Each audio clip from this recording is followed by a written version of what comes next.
Get ready for Netflix's gripping new medical drama, Pulse. Set in a cutting-edge Miami trauma center, third-year resident Dr. Danny Sims is unexpectedly thrust into a promotion when beloved chief resident Dr. Xander Phillips gets suspended. Then, with the emotional and physical stakes at their highest, a storm will push the hospital and its residents to their limits. Witness how life can change in a heartbeat when you're operating under pressure. Watch Pulse April 3rd, only on Netflix. I can say to my new Samsung Galaxy S25 Ultra, hey, find a keto-friendly restaurant nearby and text it to Beth and Steve. And it does, without me lifting a finger. So I can get in more squats anywhere I can. 1, 2, 3. Will that be cash or credit? Credit. 4. Galaxy S25 Ultra, the AI companion that does the heavy lifting so you can do you. Get yours at Samsung.com. Compatible with select apps. Requires Google Gemini account. Results may vary based on input. Check responses for accuracy.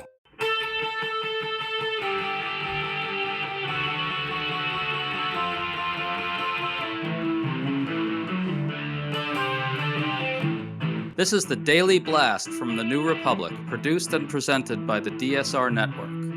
I'm your host, Greg Sargent.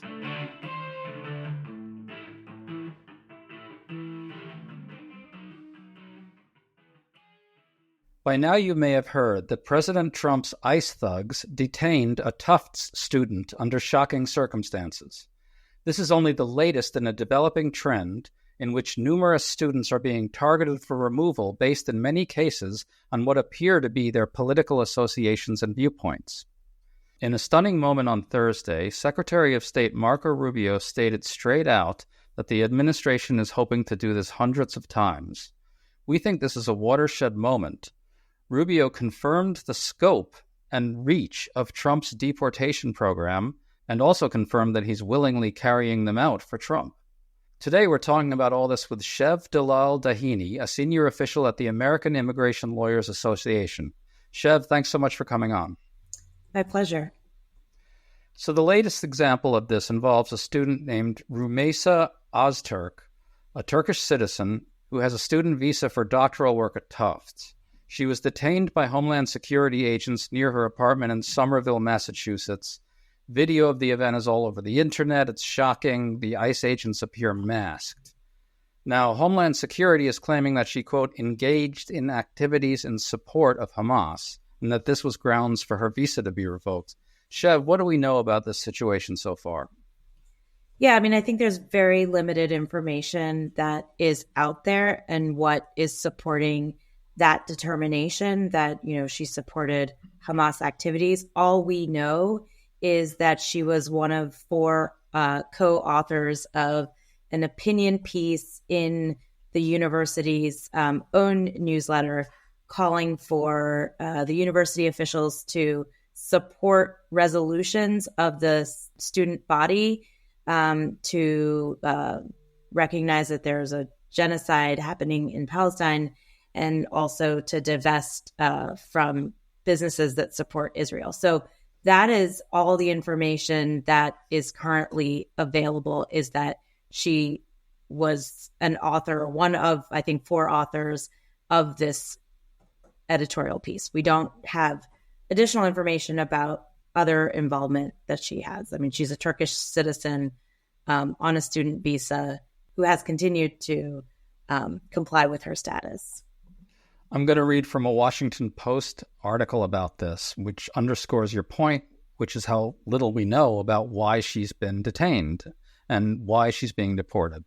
The Washington Post says this: Öztürk does not appear to have been a leading figure in the pro-Palestinian protests at Tufts. She co-authored this op-ed that you discussed. The op-ed, written by 4 students and endorsed by 32 others, argued against the school's rejection of student Senate resolutions, which they wrote were an effort, quote, to hold Israel accountable for clear violations of international law. Now, that sure sounds a lot like speech to me. What do you think?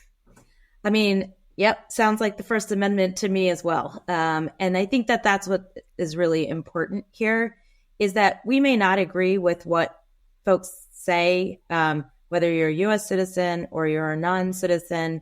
We don't always have to agree with what our opinions are, but our Constitution protects us all equally.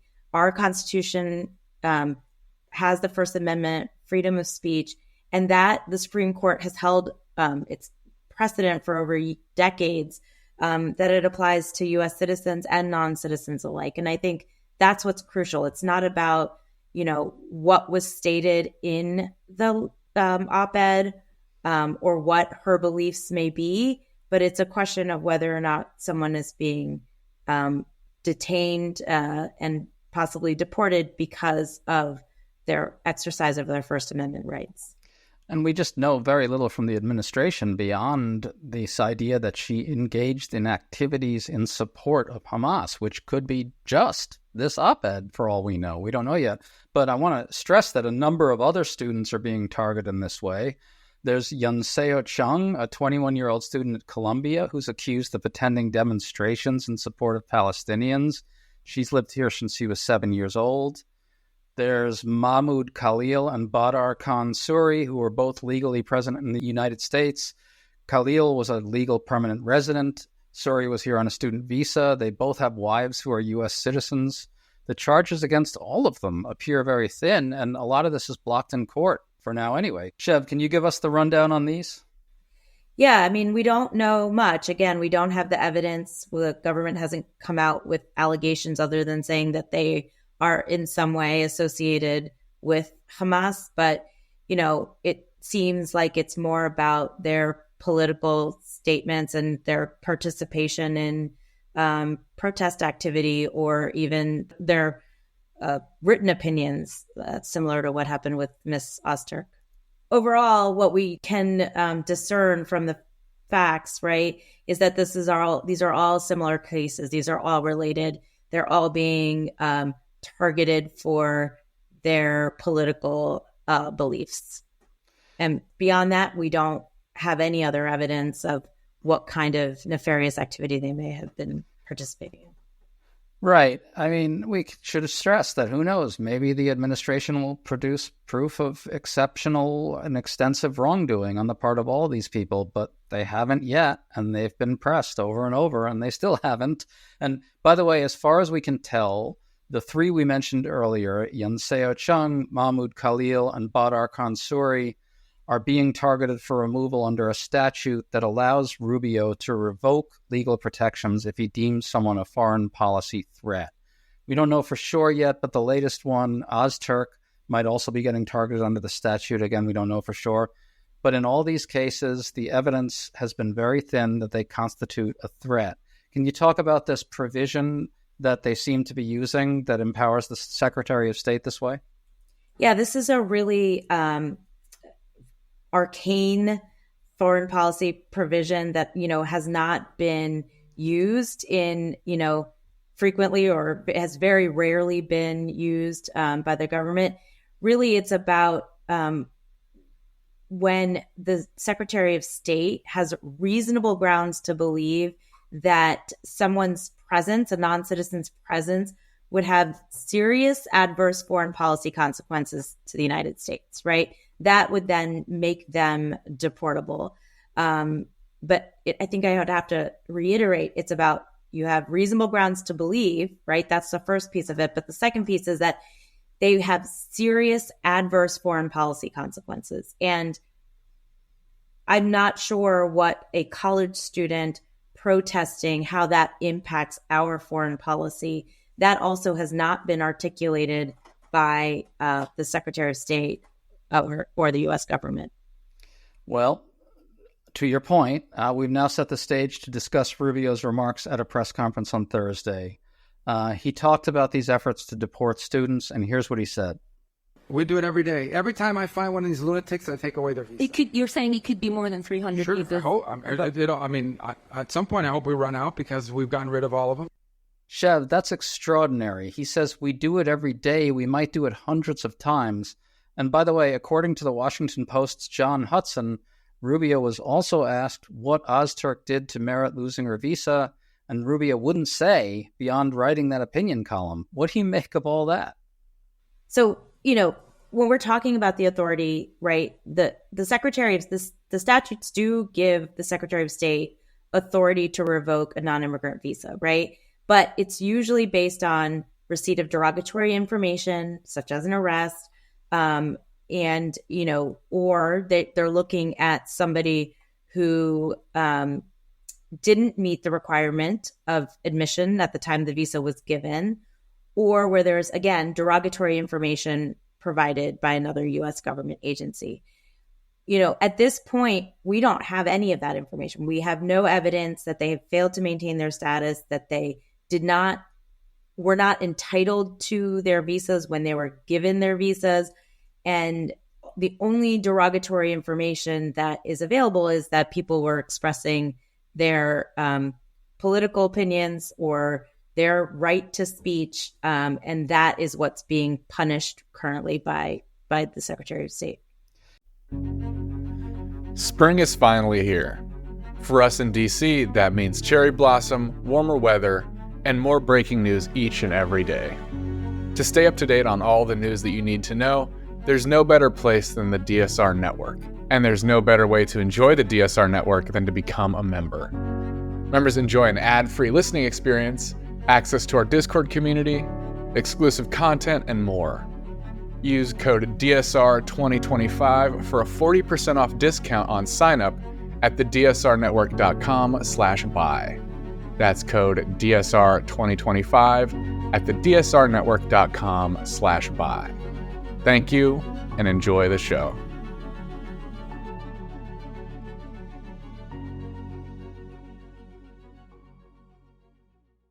Yes, and Rubio's quotes today strike me as important for another reason. The legislative history of the statute in question that authorizes Rubio to do these removals on the basis that he determines that they're a foreign policy threat shows that Congress's intent was for it to be used sparingly and not primarily to target speech. So Rubio's claim that he's going to be doing this hundreds of times and every day, like whenever he sees someone he doesn't like walking down the street or whatever, sure seems to be at odds with that intent, doesn't it? Can you talk about this? Yeah, so it's interesting when this provision, this foreign policy ground was created by Congress, they expressly included a safe harbor provision, right? That explicitly prevented the removal of someone because of their past, current, or expected beliefs that would otherwise be lawful in the United States. So if a U.S. citizen said that, if that was a legal action, then it would be legal and they should be protected from removal if they're a non-citizen. The only way the Secretary of State can overcome that safe harbor exception is that if they personally determine that the person's presence would compromise a compelling U.S. foreign policy interest. And we don't know, again, what that compelling U.S. foreign policy interest. And in the past, and including in the legislative history, the examples that Congress gave about this compelling standard were pretty high. So one of the examples is that the individual's presence would actually violate a treaty or an international agreement. And here we have nothing to that level. We certainly don't. And I think what the administration will try to say, and they have kind of said it, is that the administration's foreign policy goal here is to combat anti-Semitism. But it's all so vague. I wonder whether this stuff is legally vulnerable on vagueness grounds. Rubio is just basically saying these people constitute a serious threat to U.S. foreign policy and not saying much more than that. Maybe the statute itself is vulnerable, but all this seems very vulnerable to legal challenges, right? How do you see this unfolding? I mean, it's already been susceptible to legal challenge, right? The statute has previously been found unconstitutional by a federal court because of the vagueness of the statute. So I think maybe you should be a judge. But literally especially when it's related to foreign policy, because nobody knows what our U.S. foreign policy is. It's not, oftentimes it's very secretive. It's, conducted at very close levels and covert manners. So it would be very difficult for people to know, especially at the time of when they got their visa, whether they would be engaging in something that would violate federal policy. I mean, you would want to consider that these individuals all got their visas and their permanent residence well before this administration announced what its foreign policy would be as it relates to anti-Semitism. Just to be clear, when you say it was found unconstitutional by a federal court, what happened after that?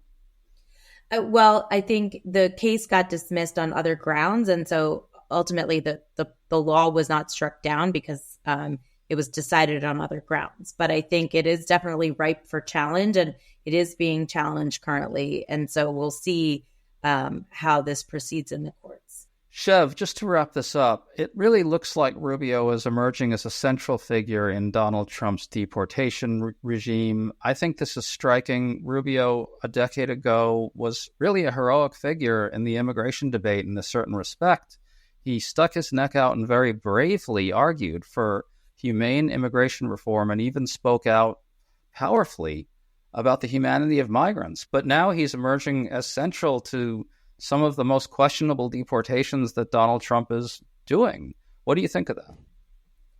Yeah, I'm concerned about the lack of respect for the law and for the Constitution in carrying out these mandates and these orders. And we know that Secretary Rubio, as you said, has had a better track record on these issues in the past, and really hope and implore that, there is some recognition of what our law requires, what due process means, and that we are not just targeting people who really aren't having any direct impact on our foreign policy or are not posing a threat to our national security just because they're voicing opinions on a college campus.